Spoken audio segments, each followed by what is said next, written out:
Bienvenue sur la chaîne Animation Résumée. Je vous présente un synopsis de l'anime d'aujourd'hui. Tansei Kizoku no Izuke Bukenroku. L'histoire commence avec un garçon nommé Shinya, qui marche la nuit et utilise son smartphone. Soudain, il voit des gens sortir en courant d'un magasin. Deux jeunes filles le heurtent et soudain il voit des gens sortir d'un magasin en courant tomber par terre. Shinya remarque qu'un criminel est derrière eux. Il balance son couteau et veut les tuer. Shinya essaie immédiatement de s'enfuir de là. Mais les deux filles ont peur et ne peuvent pas s'enfuir de là. Juste à ce moment-là, le criminel se dirige vers eux pour les tuer. Mais Shinya veut les sauver et décide d'arrêter le criminel. Alors, il se précipite vers le criminel et le pousse au sol. Il dit aux filles de s'enfuir d'ici. Cependant, le criminel l'a poignardé et s'enfuit immédiatement de là. Voyant cela, les filles viennent le voir et se mettent à pleurer. Mais Shinya est heureux de les sauver et se sent mal qu'il les ait fait pleurer. Plus tard, il se réveille et se retrouve dans une chambre privée chic. Il se demande si c'est un hôpital et il se souvient qu'il a aidé des filles. Juste à ce moment-là, la femme de chambre le voit et l'appelle Maître Kane. Pendant ce temps, une autre dame le serre dans ses bras, lui demandant s'il peut reconnaître sa mère. Mais Shinya est confus parce qu'il ne les connaît pas. Soudain, il remarque son reflet dans le miroir et commence à paniquer. Il ne peut pas comprendre ce qui se passe, où il est, et pourquoi il l'appelle Maître Kane. Après un certain temps, il se calme et se rend compte qu'il est réincarné. Il est révélé qu'il a dormi pendant une semaine à cause de la fièvre. Sa mère sent qu'il doit avoir faim, et ils vont lui préparer à manger. Shinya se regarde dans le miroir. Il en vient à savoir qu'il n'a vraiment pas survécu et s'est réincarné enfant dans un autre monde. Cependant, il est excité et décide de vérifier sa taille. Juste à ce moment-là, la femme de chambre le voit le mettre dans l'embarras. Mais il reçoit beaucoup d'informations de la femme de chambre sur lui-même et sa famille. Il découvre qu'il s'appelle Kane, âgé de 3 ans. Son père s'appelle Garm, et sa mère s'appelle Sarah. De plus, il a une sœur nommée Rin, qui a 2 ans de plus que lui. Mais Sarah est la deuxième épouse. Le nom de la première épouse est Maria, qui a 2 fils. Donc, Kane est le 3e fils. Garm est un noble de haut rang, qui a sa propre armée et protège le royaume de Esfor. Il apprend qu'il y a une forêt de monstres, les aventuriers pour les protéger, et certains d'entre eux peuvent aussi utiliser la magie. Shinya est ravi de savoir tout cela, et il veut aussi essayer d'utiliser la magie. Alors, il a décidé de vivre sa vie ici. Parce que dans le monde d'où il venait, il était orphelin et vivait seul. C'est pourquoi, il n'y a rien à lui manquer. Soudain, Shinya a décidé d'étudier.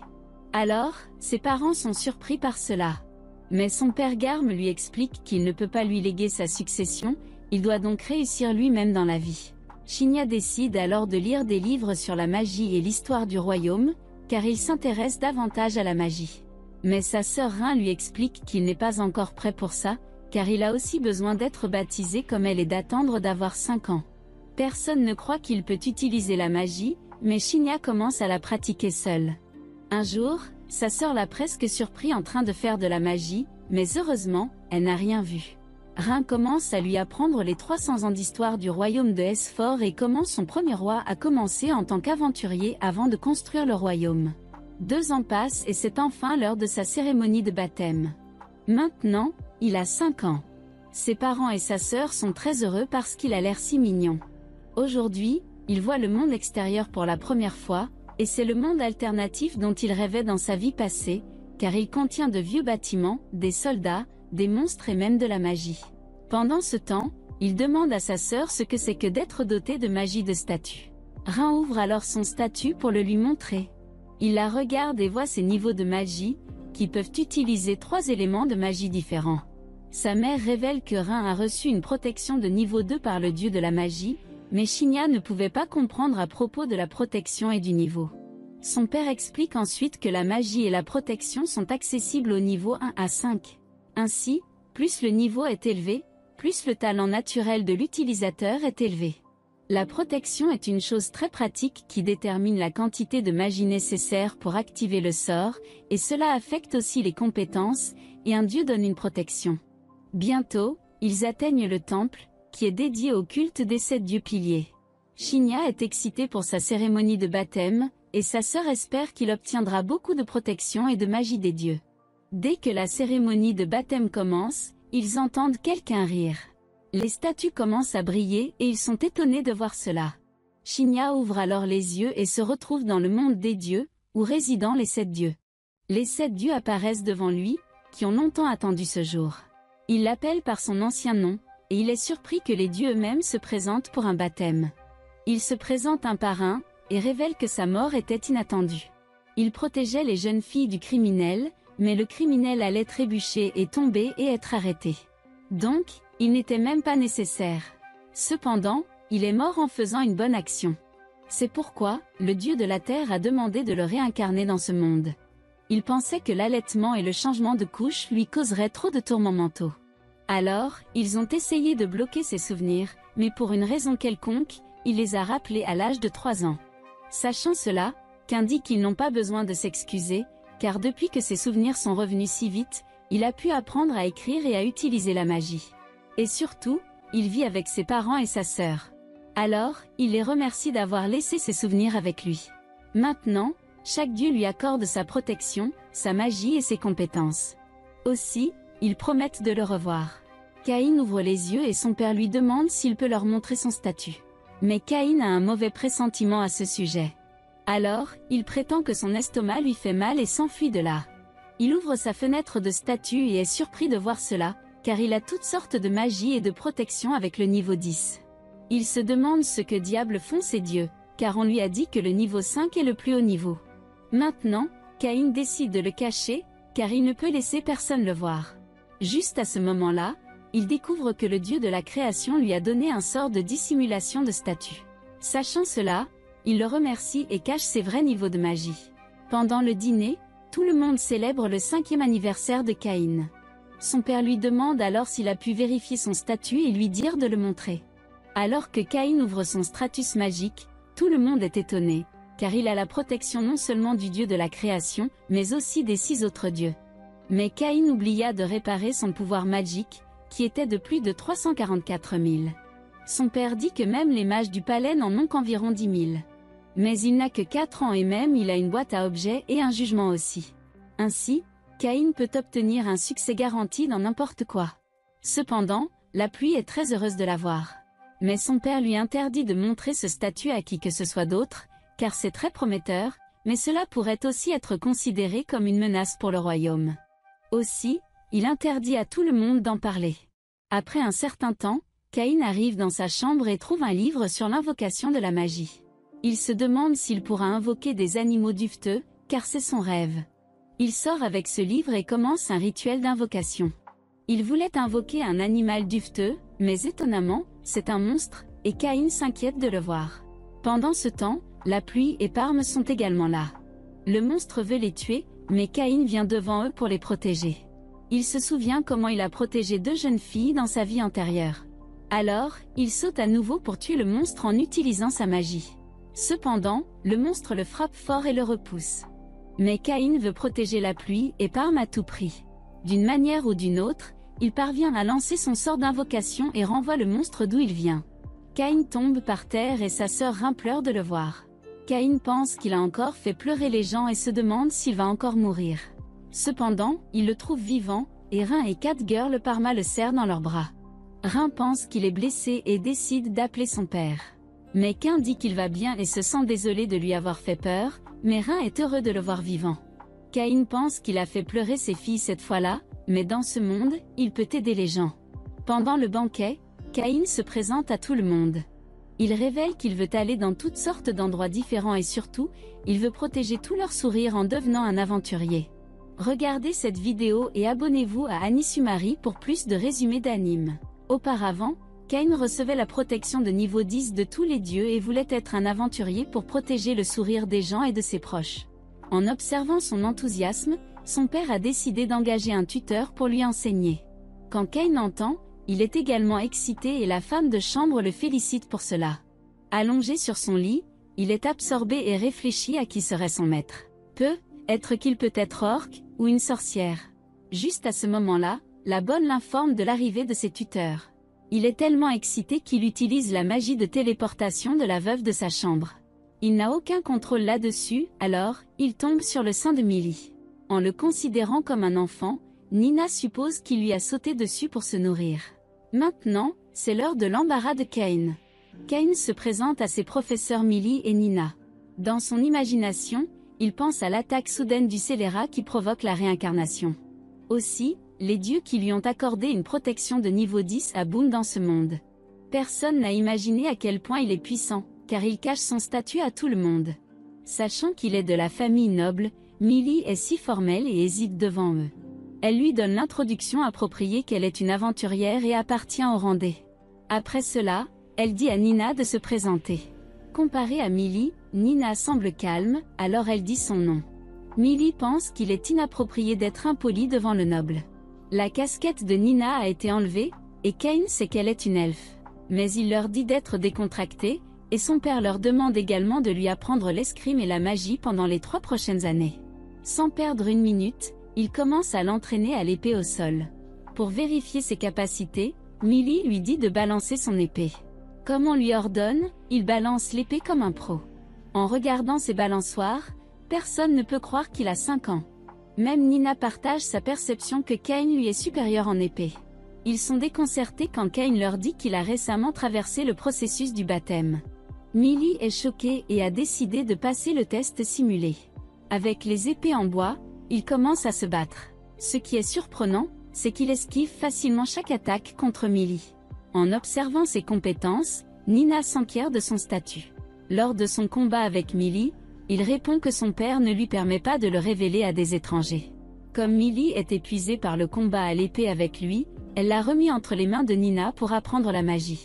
Comparé à Millie, Cain a l'air frais, comme si le combat à l'épée était un lit de rose pour lui.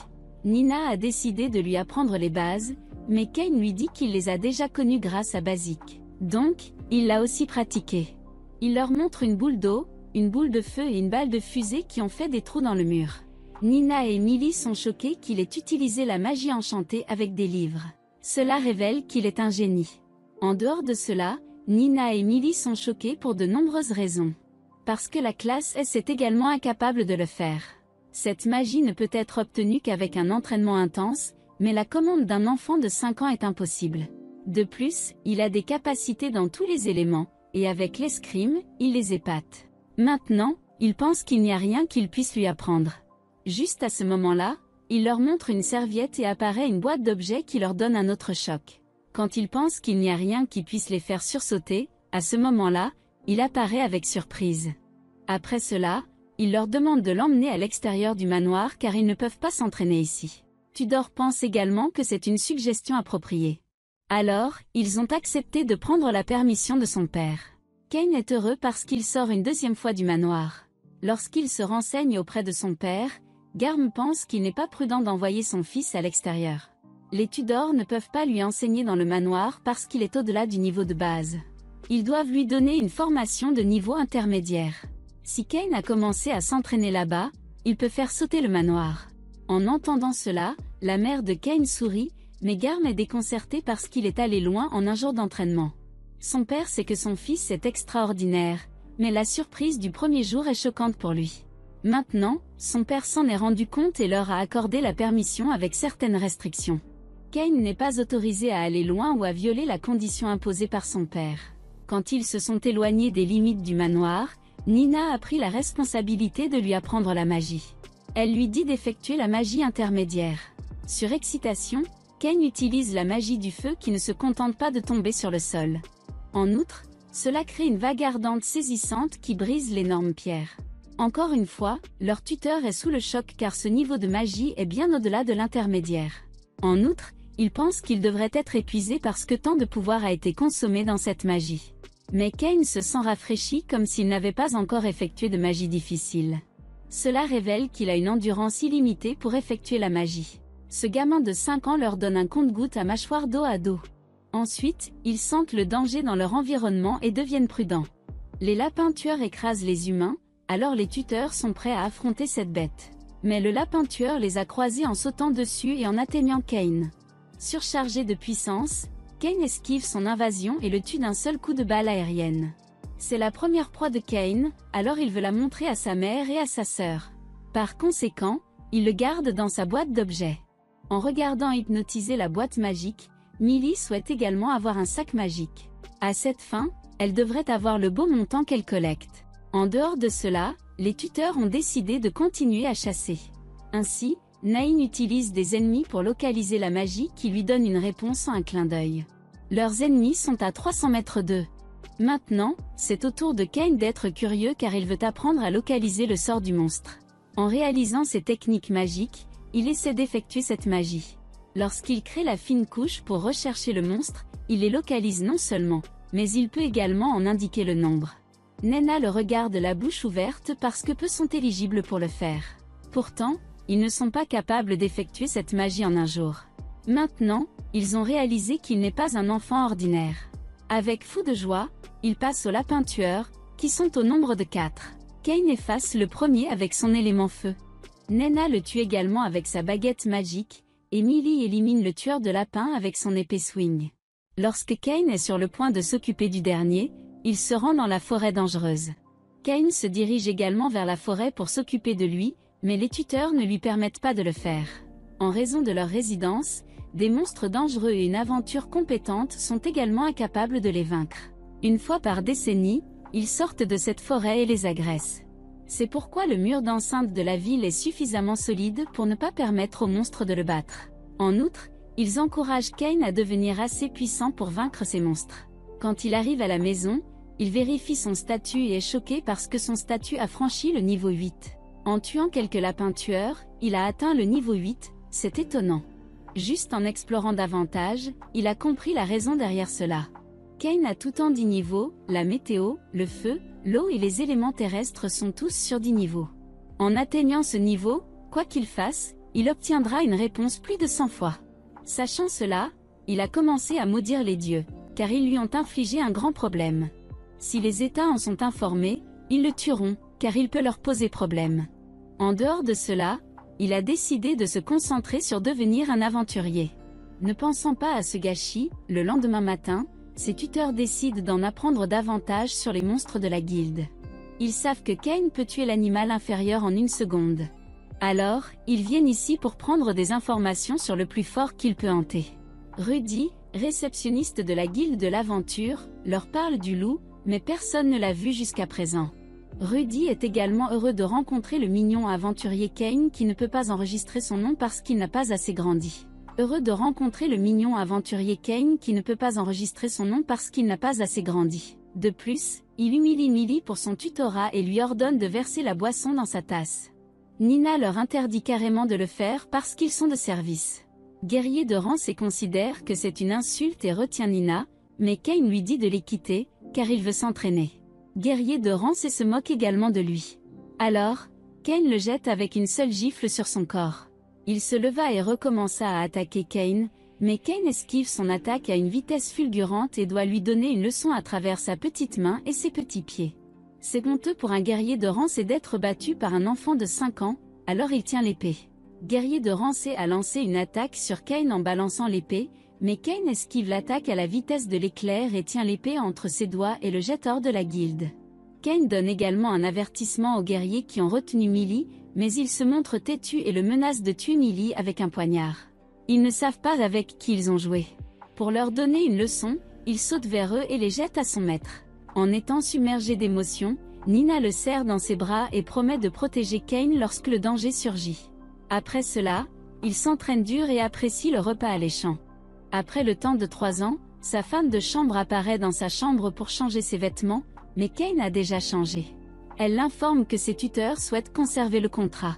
Lorsque la femme de chambre lui conseille de prolonger le contrat alors, il l'interdit, car il ne veut pas qu'il soit lié avec lui. Avant l'adieu, il veut remettre le cadeau. Puis il se souvient du penchant de Millie pour le sac magique. Pour rencontrer son affection, il se déplace dans la forêt menaçante. Ici, il renverse l'ogre de sang avec son assaut de feu. À son retour, il affronte un dragon de terre et l'abat à nouveau avec sa capacité feu. D'un autre côté, un guerrier observant l'explosion supposait que le monstre avait une épidémie. Cain doit revenir à la sienne grâce à la magie de téléportation. Il a informé tout le monde et ils ont couru pour s'occuper d'eux. Un environnement intense a été créé pour dans la ville et prier pour le meilleur. Lorsque son père est arrivé à l'emplacement de l'armée, il n'a trouvé que cratère et un mouchoir. Son père regarde le mouchoir la bouche ouverte. Cela révèle que le monstre ne les a pas attaqués et que Kane l'a fait. Le lendemain, Kane tue une meute de loups avec sa balle aérienne. Avec cette seule attaque, il a tué cette meute. D'un autre côté, les tuteurs sont aussi tristes parce qu'ils seront séparés de lui. Puis Kane présente le cadeau qu'il a fait de sa main par souci de gratitude. Ces sacs magiques sont composés d'un ogre de sang et d'un dragon de terre. Lorsque les tuteurs écoutent, leur bouche est grande ouverte, car ces monstres ne sont pas battus avec un aventurier de rang également. Après cela, un autre choc est prêt pour eux. Dans ces sacs magiques se trouve un espace pour garder un manoir entier. Quand ils écoutent, ils sont stupéfaits car cet objet devrait figurer dans le trésor national. Le sac que Millie veut a la capacité de contenir 2 chariots, mais cette capacité de chariot dépasse leur imagination, et ce trésor peut leur nuire. Il essaie de nettoyer ce gâchis en disant que chaque fois qu'ils retireront la chose, elle apparaîtra dans sa taille et son poids d'origine. Donc, il n'y a rien qu'ils puissent leur arracher. Maintenant, les tuteurs ont réalisé que c'était bien mieux qu'un trésor national. Cependant, ils savent que Kane est un génie, alors ils ne lui ont rien appris. Pourtant, Kane respecte leur professeur et a appris beaucoup de choses. Le tuteur embrasse ses joues, ce qui le fait rougir. Ils lui disent aussi qu'il peut les appeler quand il veut. Ils sont prêts à l'aider quand il en a besoin. Regardez cette vidéo de gauche si vous avez manqué la partie 1,